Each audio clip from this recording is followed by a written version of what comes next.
Coming up here on the show, was this a required lesson when you were a kid? Reading lists with books about police brutality and amnesty for illegals. That's what's being taught to 4th graders. We'll tell you where.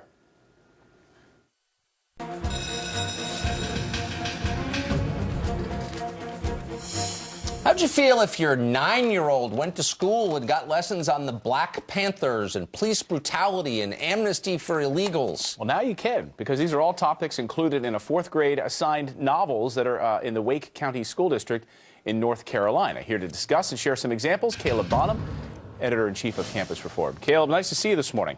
Hey, good morning. Are you surprised by this? I am surprised by this. Gone are the days of 4th graders reading Charlie and the Chocolate Factory or James and the Giant Peach.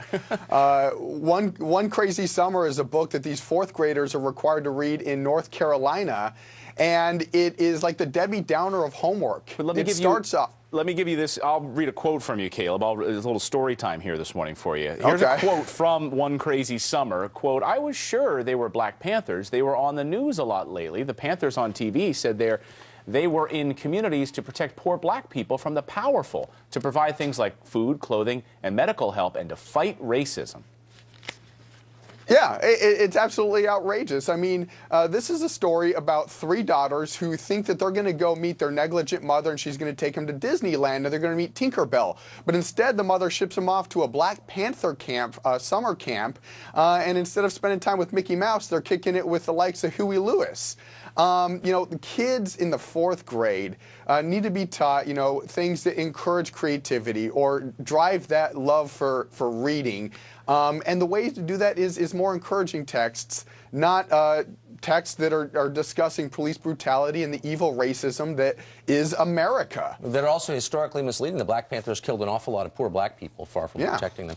Okay, Esperanza Rising is another book, basically a propaganda piece of literature, and there's a scene where migrant workers are striking, and here's how it's described. Quote, "The buses and cars screeched to a stop, and immigration officials and police carrying clubs," of course, always clubs, "jumped out and ran after them. What will they do with them?" asked Esperanza. "Will they take them to Los Angeles and put them on the train to El Paso, Texas, and then to Mexico?" said Josefina. "But some of them are citizens," said Esperanza. "It doesn't matter. They are causing problems for the government. They are talking about forming a workers' union, and the government and the growers don't like that." What's hilarious about this is Cesar Chavez, who organized farm workers, hated illegal immigration. Like, these are totally ahistorical.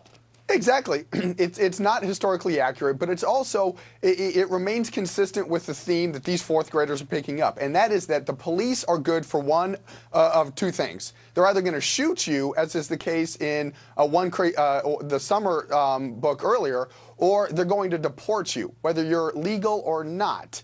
And as we're seeing at the Leadership Institute's Campus Reform, educators are really capitalizing on opportunities to use students to advance political narratives. In California, they are trying to teach consensual sex education courses to K through 12. So kindergartners would be subjected to consensual sex ed classes atop classes that continually beat into their heads the idea that police are nothing but racists who are going to shoot or deport you. It's madness.